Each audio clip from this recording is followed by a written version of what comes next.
Oke, selamat malam teman-teman. Kita mulai dari trading class yang pertama. Masih obrolan santai sih sebenarnya kalau kelas pertama, karena kita banyak yang belum kenal trading itu apa sebenarnya kayak gitu.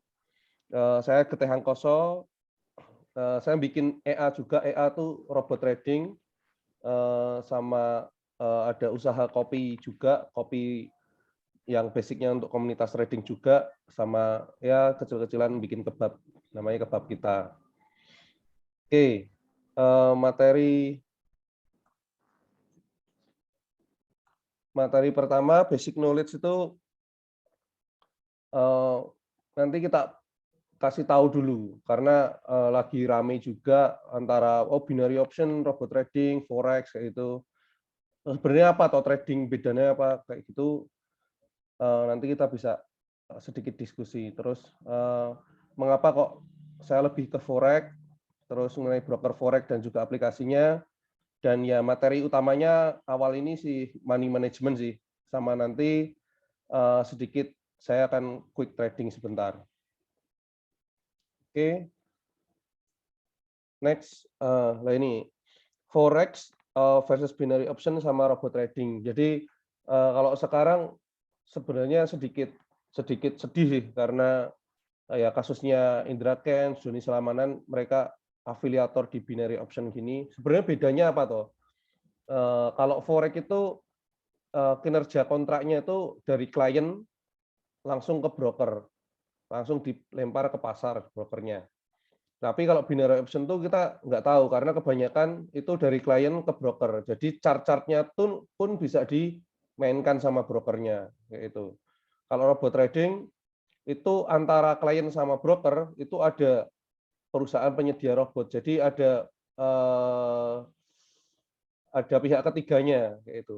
Ada pihak ketiganya antara klien sama brokernya. Lalu cara mainnya forex sama binary option sebenarnya sama, pasang posisi. Eh, Tapi kalau forex kita, karena kita punya asetnya, jadi namanya trading kan. Trading itu kita jual beli kan, dagang. Jadi kita punya asetnya, misal kita punya minyak, ya udah minyak masih harga segini, masih harga 15.000, ya jangan dilepas dulu. Nanti tunggu harganya 20.000 baru dilepas kayak itu. Nah, atau ternyata ini kok harganya turun terus. Wah, ya udah nih di stay di harga 10.000, ya udah mau nggak mau dilepas, ya kita jual rugi kayak itu. Tapi kalau di binary option tuh dibatasi cuma 30 detik sampai 1 menit mungkin. Dan di sana karena ada pembatasan kayak itu, jadi ya mau nggak mau cuma jadinya nanti tebak-tebakan benar apa salah kayak itu. Kalau di robot trading kita cara mainnya, kita beli robotnya, habis itu udah pasrah. Semua dilakukan sama robotnya, kita hanya bisa mantau kayak itu. Jadi nggak bisa open posisi, nggak bisa close posisi, jadi kita cuma mantau. Lalu di forex, karena dia pasar pasar yang langsung ke jual belinya, itu lebih bisa dianalisa, dan karena kita bisa close kapan saja, itu analisanya kita bisa tenang, mau pakai scalping cepet-cepetan atau 5 menit, 10 menit kayak gitu, atau 15 menit, atau main yang 1 jam harian, itu bisa kita lihat chartnya. Kalau di binary option ini lebih tebak-tebakan, makanya kemarin banyak yang protes, ini itu judi bukan trading, dan saya lebih prefer itu sih, itu cuma judi tapi kedoknya itu trading kayak gitu. Nah, robot trading ini biasanya itu MLM, jadi cukup riskan kalau pakai robot trading ini. Saya sendiri robotnya ini juga ternyata nggak walaupun dalam tanda kutip kita beli, tapi ternyata nggak dikasih expert advisor-nya. Jadi coding otomasinya tuh kita nggak dikasih. Dan karena sistemnya MLM, ada uang masuk dari member baru dibagi ke member yang narik seperti itu, ya itu cukup riskan, karena cukup riskan dengan skema Ponzi kayak itu. Untuk skema Ponzi bisa cek di YouTube lah.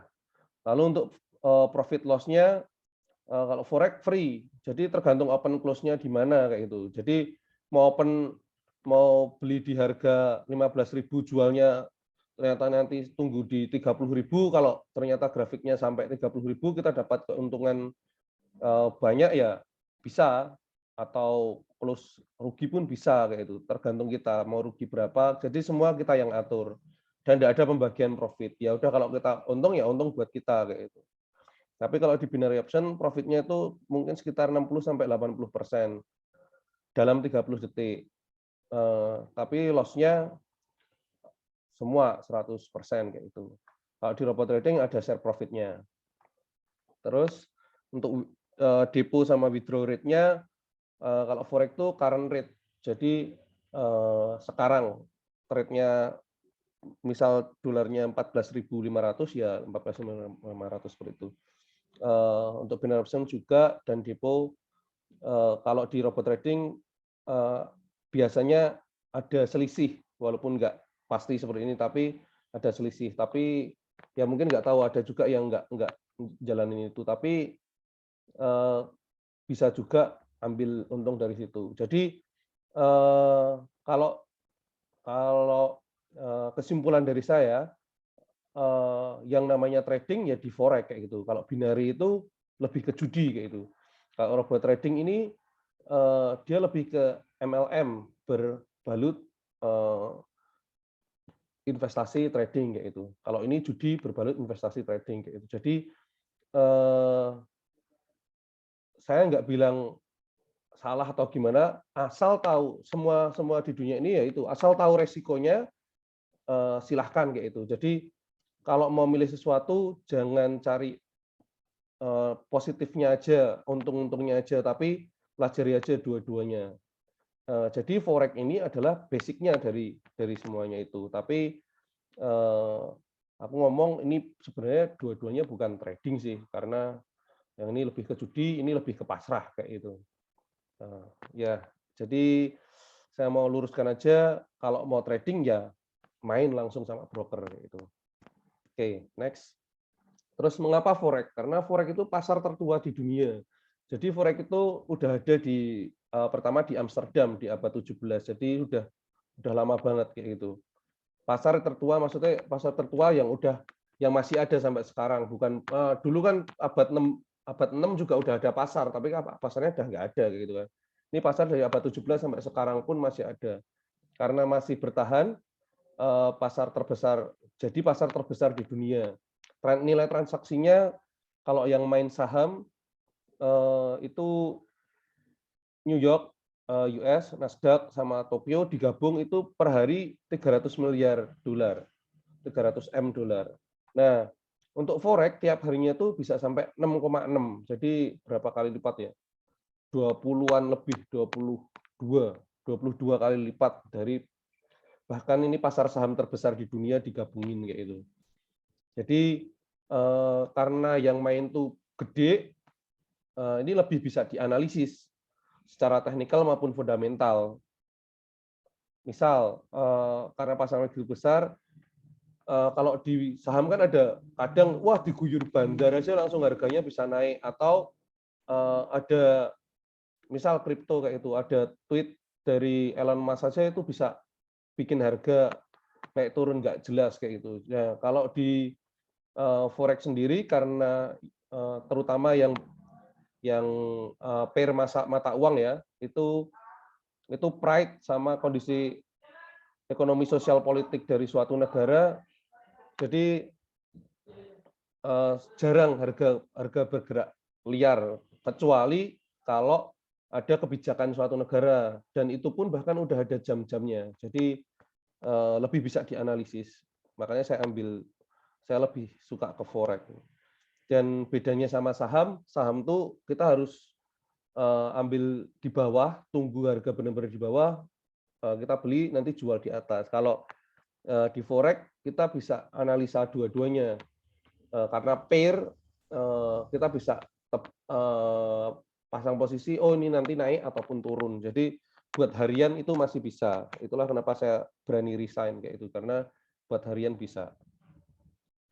Lalu mengenai broker forex sendiri, broker forex terus terang saya pakainya Okta.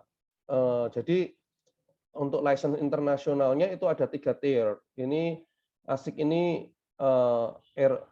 Australia, US, sama ini US, FCA itu UK katanya. Ya, jadi tier itu license yang paling tinggi kayak itu, license yang paling tinggi yang paling terpercaya kayak itu. Nah, sementara Okta itu di CISEC di Siprus kayak itu. Ini ada ya macam-macam lah di mana. Terus ini ada yang Kepulauan Cayman, lain-lain kayak itu. Nah, ini untuk Okta FX. Nah, lalu Okta sendiri ada juga yang Okta ID.id itu license Bapepti. Belum tahu sih Bapepti itu di tier berapa ya, nggak tahu. Tapi dua-duanya ada keuntungan dan kerugiannya. Secara license, ya ini kalau cari kantornya yang lokal lebih enak kayak gitu. Yang cari broker lokal lebih enak. Tapi biasanya karena lotnya lebih tinggi, biasanya 0,1 minimal, jadi biasanya modalnya juga harus gede kayak itu. Dan ada ya potongan-potongan komisi gitu-gitu untuk pajak biasanya. Jadi lebih gede. Tapi kalau yang internasional mungkin jarang yang license Bapepti juga, atau mungkin biasanya kayak afiliasi kayak gitu. Jadi perusahaan gedenya apa yang internasional terus buka kecil di Indonesia kayak gitu. Jadi dan selama ini juga lancar-lancar aja. Kalau cari broker itu cari yang berapa tahun sebenarnya. Ya saya biasanya cari gitu sih. Kalau Okta cukup lumayan sudah 11 tahun, jadi 11-12 tahun lah. Jadi ya cukup oke lah. Kayak itu. Jadi masalah internasional atau lokal ya tergantung pilihan masing-masing kayak gitu. Susahnya ya kalau ada terjadi apa-apa itu ya kita susah untuk cari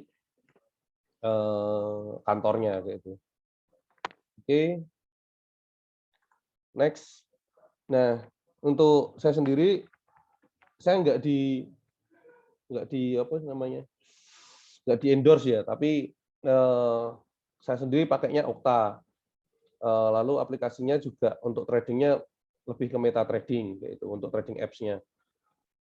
Terus tadi mungkin beberapa sudah mulai anu ya, mulai register.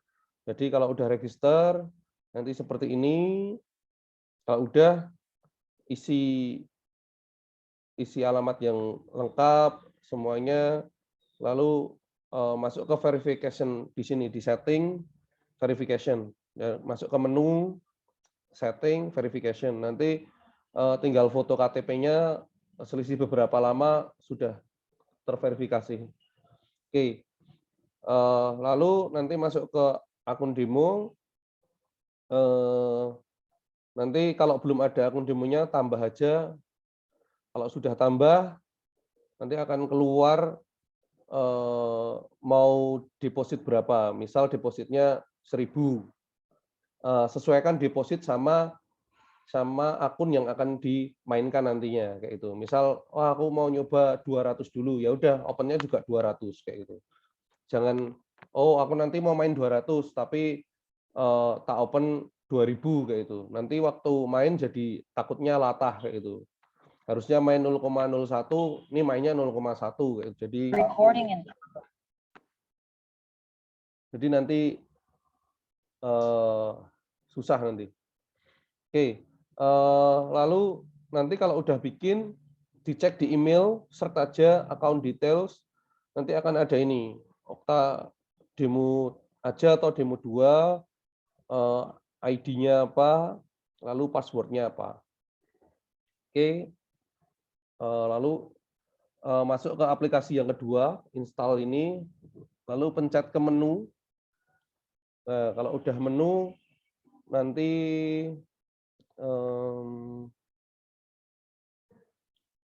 menu, bentar. Kalau udah menu,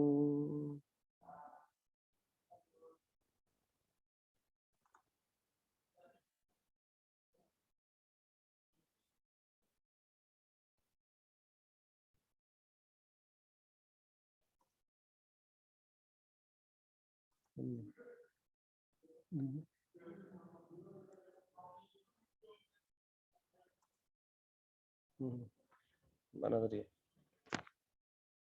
Kalau udah menu nanti masuk ke login, existing. Nah, habis existing udah masukin data-data yang di belakang tadi. Cari OctaFX Demo 2, loginnya, passwordnya. Jadi kalau sudah, ini ada menu-menunya, nanti pencet yang candle ini tadi, akan keluar seperti ini. Lalu kalau mau cek balance-nya, equity-nya ada di sini. Oke. Oke. Lalu basic money management ya, ini tergantung masing-masing, tapi ini aja saran dari saya, kalau kebutuhan pokok itu bisa makan 60% dari income, jadi income itu bisa dari mana aja. Lalu kebutuhan sekunder ya buat healing lah, buat jalan-jalan sama apa-apa, itu 20%. Misal sekarang adanya tabungan, misal 20%, dibagi lagi aja tabungannya sama uang dingin. Nah, yang dipakai uang dinginnya ini aja, kayak itu. Uang dinginnya buat trading atau buat investasi untuk apa, kayak itu. Oke. Nah, dari uang dingin itu tadi, untuk trading, saya biasa pakai time frame M5. Jadi M5 ini 5 menit. Lot size-nya 10.000 banding 1. Jadi kalau modalnya 1.000, open lot-nya saya 0,1. Itu yang aman. Jadi karena apa? Untuk kita bisa dengan 0,1 itu geser 1 pips itu bisa tambah $1. Nah, stop kalau sampai salah posisi, misal stop loss 1 atau 2%, 10 pips itu udah cukup kayak itu. Jadi sudah cukup untuk mengakui kesalahan. Jadi jangan sampai panjang-panjang banget kayak itu. Lalu target di stop loss-nya di 1-2%, sama target profit-nya 1-5%. Ini saya biasanya ke 5% kalau udah oke, karena apa? Kalau 5% per hari kali 20 hari, 20 kali trading dalam 1 bulan, rata-rata saya bisa 100%. Jadi modal 1.000, 1 bulan dapat 1.000 lagi kayak gitu.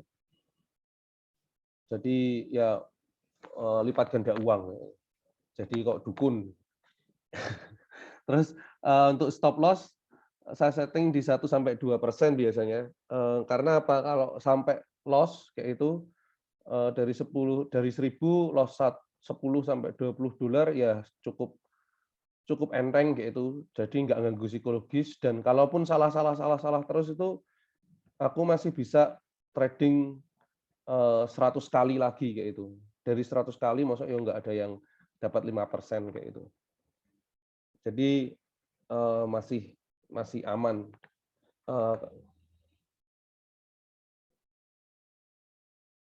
Wah, upgrade. Oke, nanti lanjut lagi. Jadi seperti itu aja sih. Jadi kebanyakan yang kena margin call atau apa kayak gitu biasanya karena ya nggak punya planning kayak itu. Kalau kamu di forex ya harus punya planning dan strategi dulu. Kalau nggak ada ya biasa jatuhnya larinya sama ke judi kayak itu. Jadi bukan trading tapi gambling kayak itu. Jadi itu yang perlu dihindari kayak itu. Oke, untuk materi pertama ini dulu untuk materinya. Habis ini kita langsung ke live trading sebentar ya. Jadi untuk forex is high risk high return, high risk high reward. investment. Jadi untuk kita tinggal get the reward, manage the risk kayak itu. Makanya dengan harus ada planning dan juga strategi dan juga ada knowledge dulu. Kalau nggak ada, ya jatuhnya gambling. Dan kalau tadi saya browsing trader itu yang berhasil biasanya cuma sekitar 10% kayak itu dari orang-orang yang coba-coba. Karena apa? Banyakan orang coba-coba. Kalau udah coba-coba ya jatuhnya gambling kayak itu. Dan kalau udah gambling jatuhnya kalah, jatuhnya frustasi. Dan kalau udah frustasi ya udah biasanya psikologis udah kena, biasanya stop trading kayak itu. Wah, ini bukan nggak cocok. Wah, ini terlalu high risk gitu-gitu. Terus sifat dasar manusia itu fear and greed. Makanya controlling fear and greed is a continuous art. Jadi itu seni buat kita. Jadi jangan